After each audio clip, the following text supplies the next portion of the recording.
anyone who doesn't know me, my name is Bill Borman. I would always describe myself as a recovering recruiter.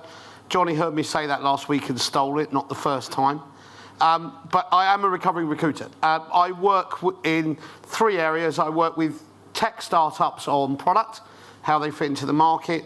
I work with global organisations, people like NASPERS and Oracle, BBC, on their technology and methodology.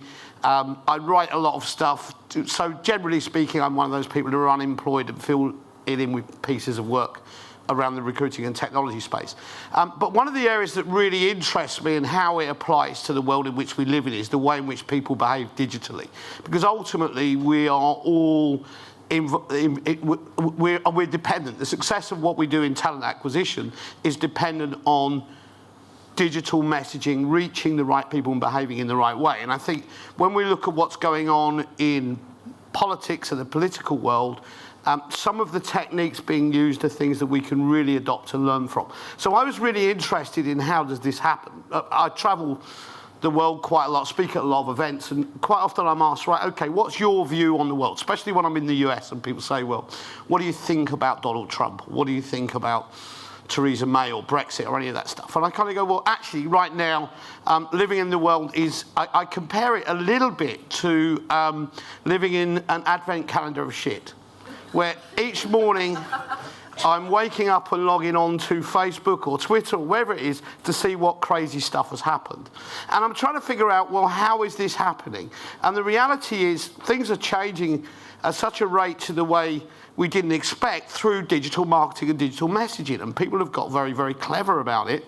And there's some lessons for us to learn. So let's start just trying to look at it, because this is one of the questions I ask every day, right? When you get up, you say, what did I get out of bed for? WTF, right? Translate that for yourself in whatever language you're using. But what am I doing out of bed? How has this happened? What's the secret? How have people been able to get elected or get messages across and reach people? Because ultimately, why I think it's important, and this isn't about politics, this is not a political session, right? I think we're all pretty bored of politics and electioneering and all the rest of it. This is actually about how messages are being transmitted to people and why that's relevant and important to us, in my view, as the most important thing, and some of the trends. First thing is, if we look at something like the Trump election, how are some of these decisions made? And all parties are actually beginning to do this one degree or another. So it isn't a case of good versus evil, according to which stand you are. But the starting point is having personas of the whole electorate, right? So there's an organisation called Cambridge Analytica, not surprisingly based in Cambridge, owned by a guy called Robert Mercer, who funded the Trump campaign, who were particularly active in both the Brexit campaign and the Trump campaign in profiling people. And I met them first about 6 years ago when they launched as a recruiting product. It was actually for psychometric profiles of people based on their Facebook likes and online digital behaviour. And at the time when we looked at it, I talked about it a couple of times and people came back and said, no, that's witchcraft. What they've done in the last 6 years, and a couple of other organisations like it, is send out thousands of questionnaires every day which ask questions like, which Harry Potter character are you? If you were a dog, which one would you be? And in order to fill in the questionnaire, you've given access and permission, which we do very often, to our Facebook feeds and our Twitter feeds and all that kind of thing. So we've opened up our social media profiles for them to profile, but equally, we've answered psychometric profiling questions, which has enabled them, by estimate, to profile 40% of Facebook. So you think about that, that's a pretty big population of the world. And what they identified, which really came to light in the Trump campaign, which I thought was pretty fascinating, was by having the audience first and profiling the audience, you could divide them in political terms between people who are on the left and people who are on the right. And there's actually not much point messaging those people, because people who are on the left and people who are on the right are not the people you're trying to reach, because they've already made the decision about what they're going to do. But the majority of the people sit in the middle. And when we looked at the Trump campaign or the Brexit campaign or even the recent elections, through some of the stuff Momentum have been doing with Corbyn, behind Corbyn in particular, was identified that people actually have certain motivators which override all the other decisions that they make. And in the Trump election, you could break that down into about 15 things. It was things like people in Texas who wanted to keep their guns. And as long as you could message them and say, the Donald will let you keep your guns, Donald gets the vote, whatever else crazy stuff he's saying. And you break that down into all kinds of other things like pro-birth, ultra-religious, white supremacy. However you break it up, you say, right, we give you a message which says this is the person who can deliver that. And that's essentially what happened in the Brexit campaign, was identifying, right, what are the motivators of people? And those people in the middle, who were neither left nor right, were actually motivated by one thing. And by profiling them, you could deliver a message to them continuously in their feed and connect them with people like them to say that's the message. Now, when I started thinking about this and thought, right, okay, how does this is kind of interesting, but how does this apply to our world? Started looking at it and saying, when people change jobs, if we talk about people on the left and right, there's people who just don't want to move at the moment because they're quite comfortable. I want them to be familiar with me, but I don't really I'm not going to reach them with messages and trigger an action. I'm not going to trigger a digital behaviour from them. And I can reach people who are, if people are out on job boards and all those kind of things and really active in the job market, I also don't want to reach them because they're going to find me anyway, right? Because they're already active, what we call the low-hanging fruit. What I'm interested in is the people in the middle, which is the average people, right? The average people in the middle are the people I want to reach and the people I want to message to, because they're the people who are saying, my job's okay, but I'm open to something else. I'll look at something else and I'll think about something different. And that's why I think much more about job brand and job brand messaging than employer brand. I think it's a much more key thing, especially with the advent of Google Jobs now. I'll try and get a bit of that into the 15 minutes. But starting off, I think it's easy for us now to scrape and profile everyone in our target market. If you're running a hiring organisation, I think that's the first thing you do, is you go out and profile everyone who could potentially be a target for you, and then begin to profile those people, because from them you can start to break it down into messages. And when we talk about motivations to move, that might be career prospects and promotion because of certain circumstances at the moment. It might be diversity and inclusion. It could be any one of about 15 pillars, which if I can message you and say, this job offers you this, and don't talk to you about anything else, you're going to respond. And what I'm trying to do is trigger a response from you in a busy world, right? So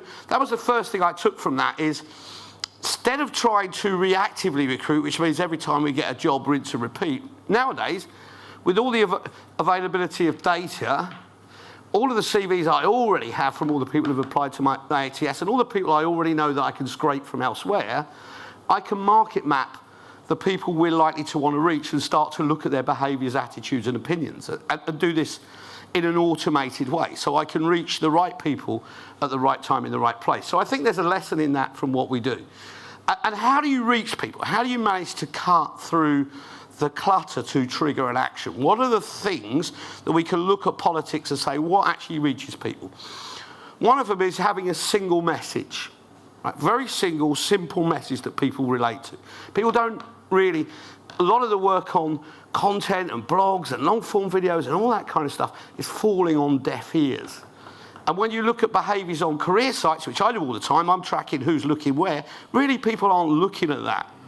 What you're doing is spending a lot of time and money creating an employer brand. You're spending a lot of time and money to make yourself look like everybody else. Whereas actually what people want is a single message. One message that resonates with them that says, yeah, I want to go and have a look at that job. Or I want to go and connect with that person. I want to follow the action or behaviour. And it's a single message that reaches people and gets them to do that. Actually, the things that people react to most is memes. Anyone who doesn't know what a meme is, which is most of us, it's one of those terms that we kind of don't want to put a hand up and say, I don't know what that means. But a meme is anything which is viral, spread on the internet, which could be anything from an email, but most commonly it's a picture with a caption, right? It's an image that creates a thinking. And if I give you an idea from a momentum point of view, one of the things they did was actually deliver memes by locational targeting outside the polling booth in the election. So deliver a meme just to remind you which box you should put your cross in. Figure that's worth And the estimation is that was worth about 15% of the votes the Labour Party managed to gather, was being able to target people in that way. This is your message, we know who you are, and we get you by using your locational data, which, if you've given us access to any kind of Facebook app, we can deliver locationally. Meme, video stuff, short video, 30 seconds to 1 minute, usually put together, produced. That's the stuff that, but which has one message. It's not trying to say, come work for us for great. It's a case of producing many short videos for your message with an individual clear message on it. So it's just hitting someone saying, come look at this job, we're great at promoting people, or this is our diversity, or this is how we treat people from the LGBT community. Whatever it is, it's giving people a single message that says, go and have a look. And it's a headline. There's a headline. We call it clickbait, if you like. It's a headline. The secret of difference between hitting someone with a headline which they consider to be spam, or they consider to be really relevant to them, is relevance to the information. So it's not saying let's spend the message out to everyone. It's saying let's profile the people that we have and send them a single message which is relevant to them. So that's sending out 10, 15 message, video, meme, whatever it is, that's saying come over and look at this job, that's hitting you in the right way, and testing people to see what medium do they actually respond to and in what channel. Usually if you're writing a message, 120 characters, right? That's Twitter society, which means any more than 120 characters, it's war and peace. If you're keeping it nice and short, something I can relate to, try doing politics, strong and stable, or weak and wobbly, according to whichever way you're leaning, but it's that single message. Trump did it all the time in the political messaging, was saying, right, these are the messages that resonate with people, so these are the things we're going to talk about all the time. We're going to have a slogan you can hang your hat on, and short form content. Messaging tweets, stuff like this is really powerful.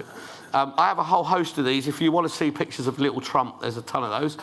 But I'm really saying, right, we can convey a message to you by showing you a simple image, and I have tons of those. But actually saying, right, there's lots of things said in this picture without saying any words. We send you that, it's kind of interesting, and it goes viral. Now, the other thing, which I think really ties down to this, is understanding what influence is, right? There's a lot of talk about influence. What is influence? Influence to me is certain things. In politics, one of the things you have to realise is actually anything that you advertise on Facebook is not governed by Advertising Standards Authority, if it's a promoted post or update. So it's not governed by the normal rules, it's new school rules. That means actually you can pretty much say and do what you want. That's how you get fake news and all that kind of stuff. I'm not suggesting that you do, I just think that's something you'd be aware of. Because it's unregulated and it's the Wild West at the minute, right? We're still trying to figure it out, but penetration is based on data profiling of people. And it's sniper versus broadcast, which is saying this message to this person, this message to this person. In old-fashioned media, and we still think like this, most organisations still run their talent acquisition and recruitment marketing like 20th century organisations. I hear some of the experts speaking, they're still speaking like that. We're still thinking broadcast. We're still saying, let's send the message, a general message to as many people as possible in the hope that some of them will go, yeah, I'm interested. Instead of going, you know what, let's just send this message to 100 people, because we know these 100 people will probably respond to this message or this image. And let's send another message to a different 100 people because we've profiled them. So it's a sniper approach. I consider it to be advertising to an audience of one. That's how I think about my messaging.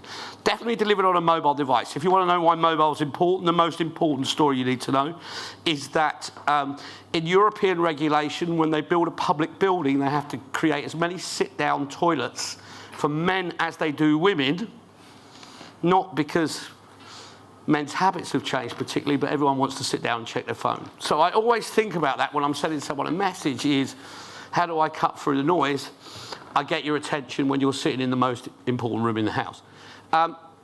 Independently paid and private agendas. Thought this was really interesting. When you look at it, in the last election, the Tory party's biggest advertising spend, about £2.5 million, was on Facebook advertising, of which 90% of that advertising was directed against a person. It was directed against Corbyn, right? Saying this is what it is. And I think going for a job actually is quite a lot like recruiting in terms of our messaging. The reason I think that is the big mistake we've made is try and create career sites and messages which are like dating sites. We've tried to say, I'm the best ever. And actually, taking a job is like voting. Why is taking a job like voting? because actually I'm not choosing the sexist employer, I'm actually choosing the one which is least shit. And my mission in that is actually to say to people, because people who love their job are kind of weird, that's why you don't want to make them your spokespeople, because they kind of seem strange in the marketplace. Only extremists talk about work, only people who love it or hate it, whereas the people we want to get sending out messages to the people in the middle will go, it's okay, got to work somewhere. They give me a check every month, so it's kind of cool. That meets my demands. So they give me the best experience while I'm here, right? So because influence is visibility and repetition, continuously hitting people with a message. So just think about this, and I've got to conclude. Programmatic ads, videos and stories, spending money on things like promoting tweets and messages of your employees who are talking about work. Somebody, if you're tracking their activity and they're saying something positive, put some money behind it. Not a problem, right? You can buy 1 million Facebook views for $220. So if you want to produce a video, forget about SEO, you want to produce a video and get it top of the ranking, spend $220, get 1 million views, you'll rank highly. You might not like the sound of that, but that's the reality of the digital world. Paid via organic, 120 characters and retargeting, giving you the same message in multiple places. So we're showing up in your LinkedIn, your Facebook, your Twitter with something similar, whether it's a picture here, a story there, download a white paper, read an article, see this interview, see this quote from this person. Very simple content, which is very easy for people to like and share, and put some money behind liking and sharing of that, because the key is going to be the destination. And as a closing takeaway for you, I think today, I was fortunate enough to be in San Francisco before I went to Cancun. They have different hats in San Francisco. The hat's a bit battered. And one of the things that came up was I got the opportunity to look at Google Jobs. And Google Jobs will rank highest and show content in search just one source of a job. So it will take all the other media sources, advertising, job boards, wherever it is, and choose which one are we going to list. And the one which they're going to list isn't necessarily the original employer, it's the one that has the most useful and relevant information relating to that job. So I think the single biggest thing you're going to have to take away is messaging to bring you there, single job landing pages, start thinking more about job brand over employer brand, because that's what's actually going to hit people, which is going to bring us to the end. So I'm concluding by saying you can go get your 1 million fans, and say really, we're going to the pub shortly. Before we do that, I want to ask Stephen to come onto the stage,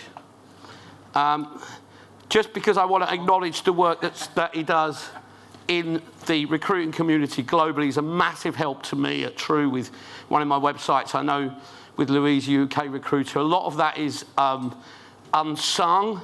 So I just want to acknowledge what Stephen does and just ask everyone to do that. And of course, the rest of the extended O'Donnell team. Thanks everybody, that's me. Cheers, Bill. Thank you.